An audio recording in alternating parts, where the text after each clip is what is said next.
Hi guys, let's start the question related with the curl theorem, right? So curl theorem से related जो questions है वो क्या है? देखिए गेट का क्वेश्चन ये क्या कह रहा है कि ये vector field V related to the another vector field A by the relation V is equal to curl of A, then which one function is correct? देखिए कर्ल फंक्शंस में अगर हम देख रहे हैं कि किस तरह से रिलेशन होगा तो आपको पता है by Stokes theorem. Stokes theorem क्या कहता है आपका?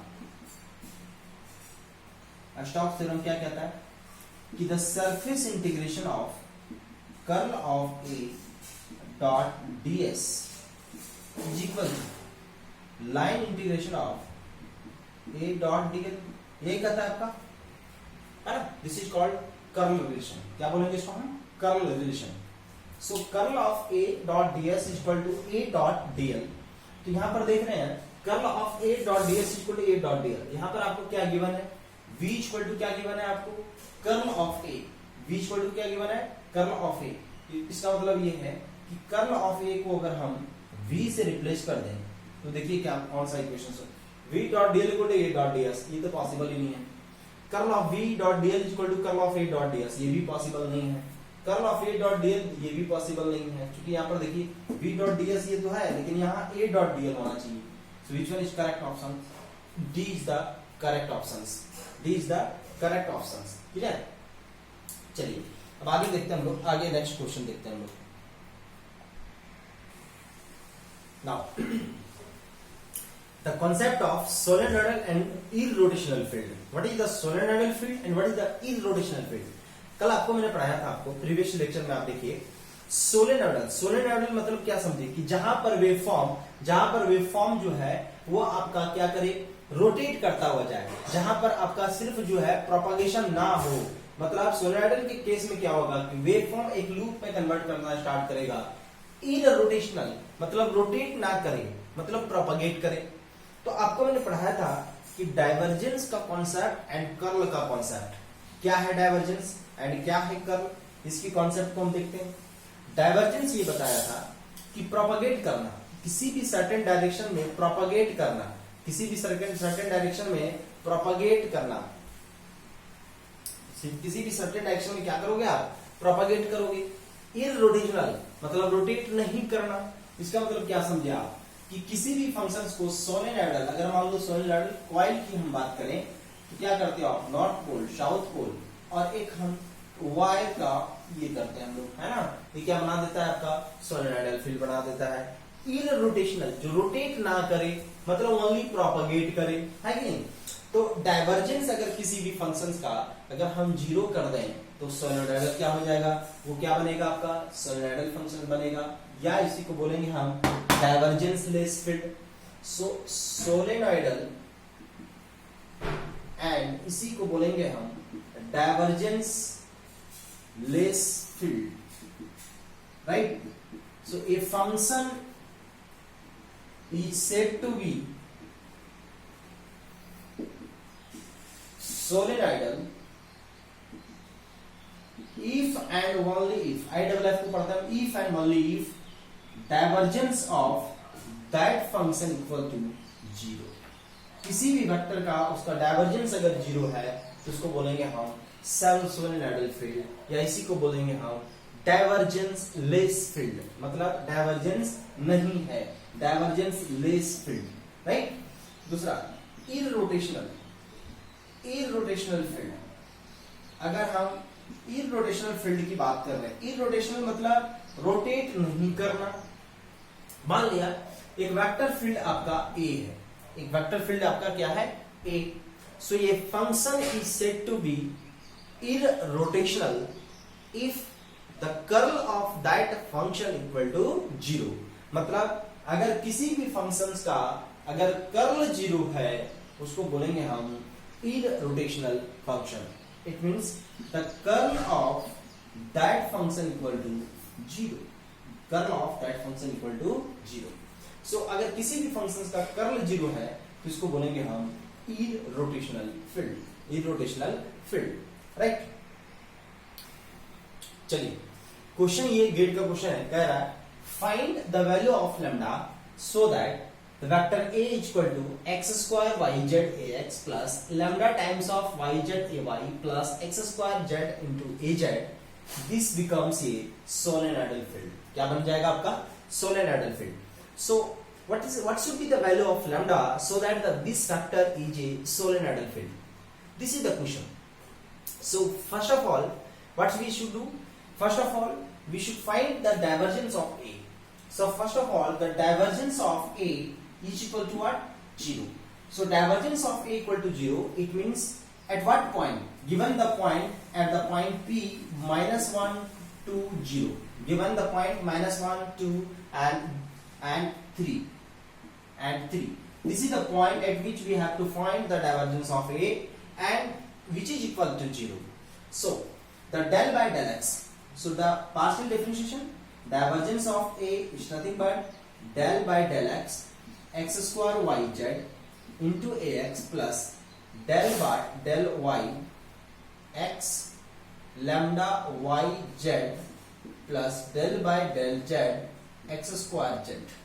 So this is nothing but divergence of A is equal to 2xyz plus, right यहां से हम क्या किए डॉट प्रोडक्ट लिए, ये ax खत्म हो जाएगा आपका, ax yz खत्म, 2xyz plus lambda times of z plus x square and put here x equal to minus 1, y equal to 2, z equal to 3.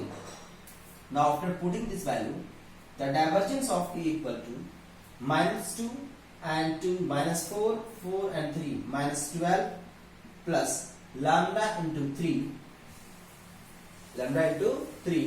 plus x square is equal to 1, it should be equal to 0. So 3 lambda is equal to 11. So lambda is equal to 11 by 3. That is, for lambda equal to 11 by 3, the divergence of that function is equal to 0. Divergence of that function equal to 0.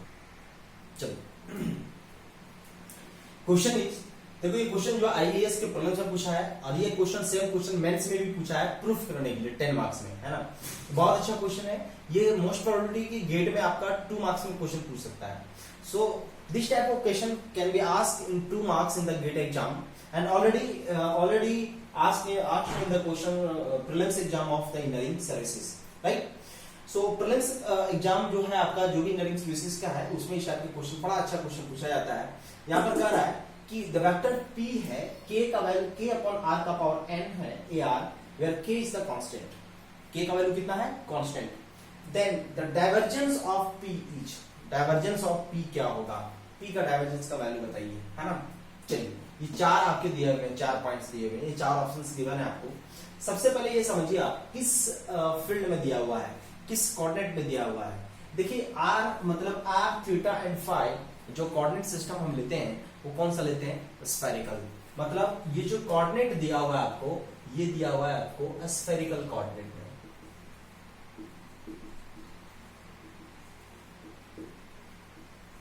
Spherical coordinate system, right. Spherical coordinate में आपको given है। अब इस spherical coordinate में मुझे निकालना है कि डाइवर्जेंस की वैल्यू क्या होगी। तो स्फेरिकल कोऑर्डिनेट में डाइवर्जेंस आप निकालते थे कि divergence of P equal to what, divergence of P equal to what, यही करते थे आप। So divergence of P is nothing but R के फॉर्म में से दिया हुआ है, AR का कंपोनेंट है, थीटा और फाई का कंपोनेंट कितना हो गया? 0, उधर लेके चलेंगे ही नहीं। ये क्या बनेगा? 1 by r square del by del r square into vector PR, यही होता है आपका। तो उसको क्या लिखेंगे? 1 by r square del by del r square, PR का वैल्यू K अपॉन R का power n, right. So the divergence of P equal to, इसको लिखेंगे हम 1 by r square del by del r K into R का power 2 minus n, right. चलिए इसको differentiate कीजिए। जब डिफरेंशिएट करेंगे तो क्या बनेगा? 2 minus n into K upon R square into R का पावर 2 minus 1 minus 1, राइट। यही होगा differentiation. So this is 1 minus n, 1 minus n, right. चलिए अब इसका वैल्यू हम पुट करके देखते हैं। R का पावर 2 है, इसको ऊपर चले जाएगा तो ये ऊपर चला जाएगा, क्या बनेगा 2 minus n into K upon, इसको नीचे ले आइए, r का power 2 minus 1 plus n, right. So it becomes 2 minus n into K upon r to the power n plus 1. So this is the right answer. So which option is true? C options. So C is the right options. Clear? So this is the very good question in the which is asked in the prelims exam of the engineering services, and this is question related with the divergence and which is related with the curl, right? So already asked in the question of IES prelims exam. Now Laplacian of a scalar field. What is the Laplacian vector, right? और यहीं से आगे हम define करेंगे Laplacian से, आगे हम poison equation, Laplace equations की बात करेंगे। यहाँ पर हम बात कर रहे हैं कि what is the Laplacian scalar field. Laplacian scalar field क्या है? लैप्लासियन स्केलर फील्ड की अगर हम बात करें, so it is nothing but it is the composite of gradient and divergence. ये जो है एक कंपोजिट है किसका? ग्रेडियंट एंड डाइवर्जेंस का Laplacian vector. So the Laplacian operator is written as del to v. This is nothing but divergence of gradient of v, right? Divergence of gradient of v. अब मुद्दा ये आता है कि sir gradient of v क्या, कौन सा component है? ग्रेडियंट ऑफ v कैसा कंपोनेंट है आपका? वेक्टर कंपोनेंट है। This is the vector component, right? So gradient of v is nothing but it is the vector component. Now divergence of this, divergence function क्या है? Gradient देख लिया मैंने, कौन सा कंपोनेंट है आपका? Vector component. So what is the divergence? So divergence of gradient of v, this is nothing but scalar component. So it's the vector and this del operator is the vector. So vector dot vector it becomes scalar. क्या बन जाएगा आपका? ये scalar quantity. This is the scalar quantity. Now this scalar quantity written, this del to v written in all three coordinate system। जितने भी coordinate system है इसमें हम सब लिखेंगे इसको, है ना? जितने भी ऑल कोऑर्डिनेट सिस्टम्स है इसमें हम लोग देखेंगे। क्लियर है क्या? चलिए अब ये कोऑर्डिनेट सिस्टम में किस किस तरह से होगा। Now for the Cartesian coordinate systems, Cartesian coordinate system का आपको पता है किसके फॉर्म में था? x, y and z। So this is for Cartesian coordinate systems. Cartesian coordinate system में हम जो इक्वेशन लिखेंगे, del to v is nothing but del to v upon del x square plus del to v upon del y square plus del to v upon del z square. This is in terms of the Cartesian coordinates. अब लाते हैं हम cylindrical coordinates. Cylindrical coordinates के term में क्या होगा? आपको पता है सिलिंड्रिकल किसके फॉर्म में होता है? रो, फाई एंड जेड के फॉर्म में, है कि नहीं? सिलेंडर को हम तीन फॉर्म में लिखते हैं, रो, फाई एंड जेड। रो क्या है आपका? रो कौन सा पोर्शन है आपके? रेडियस है। फाई क्या है आपका? बेस एंगल है। जेड आपका क्या है? हाइट है। So the rho phi z, so it should be equal to del to v equal to, right, 1 by rho del by del rho, rho into del v by del rho, rho into del v by del rho plus 1 by rho square del 2v upon del phi square plus del 2v upon del z square. This is the equation of the Laplacian equation which is in terms of the circular cylindrical waveguide या circular cylinder form, ये बोल सकते हैं हम। इसी को waveguide में आगे पढ़ाएंगे।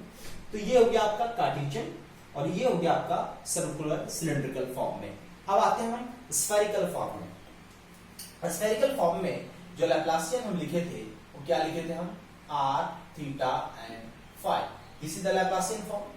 So Laplacian form, this is del 2v is equal to, del 2v is equal to 1 by r square del by del r square into del v by del r plus 1 by r square sine theta, 1 by r square sine theta del by del theta sine theta del v by del theta. ध्यान से देखिएगा ये चीज हम क्यों लिख रहे हैं। देखो यहां से डबल डिफरेंशिएशन है ना, इसलिए देखो एक डिफरेंशिएशन टर्म अंदर ले गए, एक डिफरेंशिएशन टर्म बाहर ले गए। So 1 by r square del by del r square into del v by del r plus 1 by r square sin theta del by del theta sin theta del v by del theta plus 1 upon r square sin theta del two v upon del phi square. So this is nothing but r theta and phi.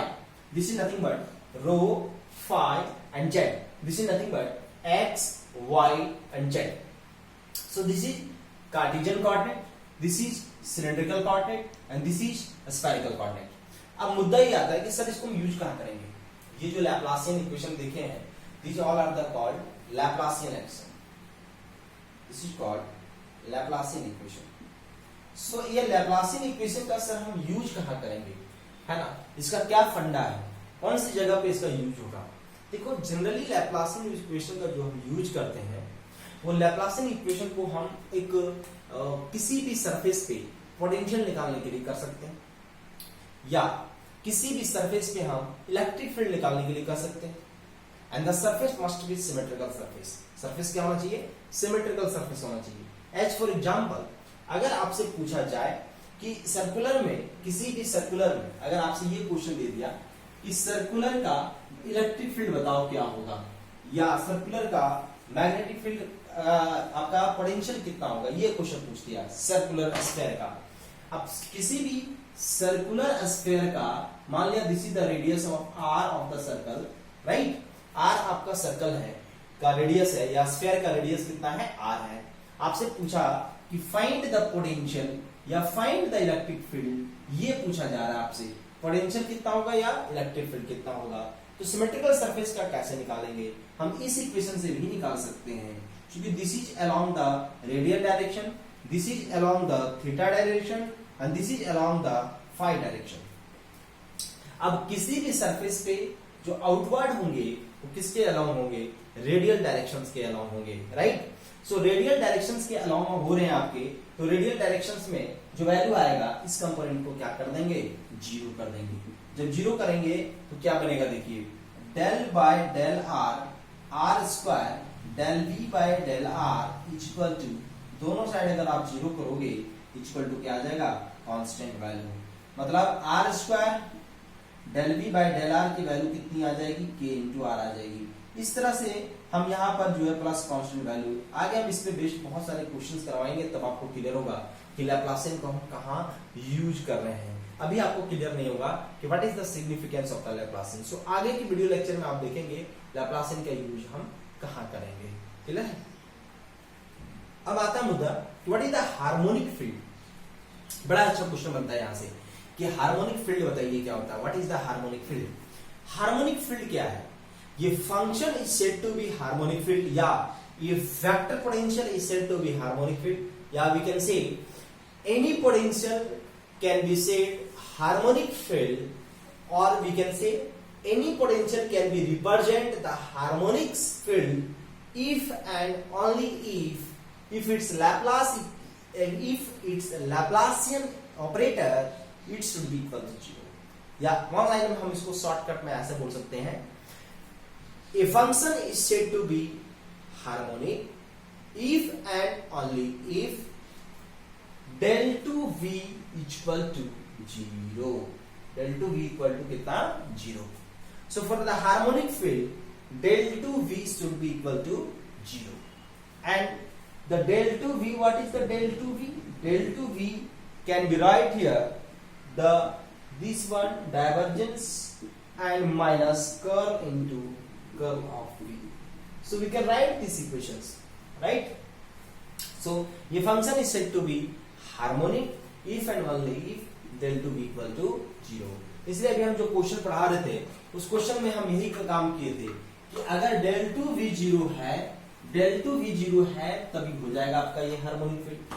तो इसी तरह पूछेगा आपको कि एक sphere है, इस sphere में हम हार्मोनिक फील्ड को 0 कर रहे हैं तो कितना लैम्डा की वैल्यू होगी, या कितना p का वैल्यू होगा, या कितना q की वैल्यू होगी। इस टाइप के क्वेश्चन बड़ा अच्छा क्वेश्चन पूछा जाता है।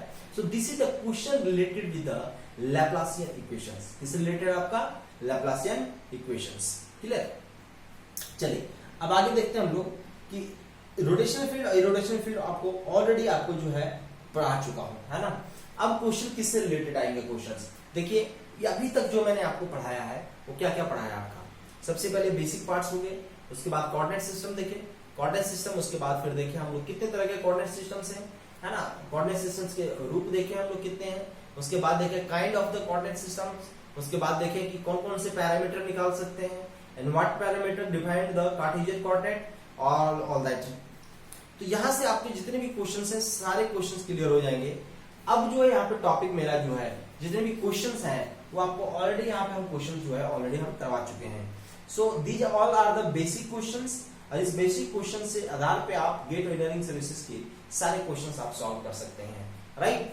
तो आई होप आपको जो है फर्स्ट चैप्टर बहुत अच्छे से क्लियर हुआ। देखो फर्स्ट चैप्टर से जो आपके क्वेश्चंस आएंगे, फर्स्ट चैप्टर से क्वेश्चन आएंगे आपके 1 मार्क्स के क्वेश्चंस। 1 मार्क्स के क्वेश्चन आ भी सकता है, नहीं भी आ सकता है, तो लेकिन फर्स्ट चैप्टर अगर आपको बेसिक पार्ट है, मैथमेटिकल टूल्स है, और ये मैथमेटिकल टूल्स आप अच्छे से पढ़ोगे तभी जाकर के आगे की चीजें आपको समझ में आएगी, है ना। तो ये आपके मैथमेटिकल टूल्स हैं जो आपके 1 मार्क्स में मैंने फर्स्ट क्वेश्चंस आपके जो फर्स्ट पार्ट है वो पढ़ाया आपको। अब देखेंगे हम लोग सेकंड आपका चैप्टर 2, राइट। तो चैप्टर 1 यहाँ पर क्लोज होता है आपका, आगे हम देखेंगे चैप्टर 2, राइट। चलिए थैंक यू।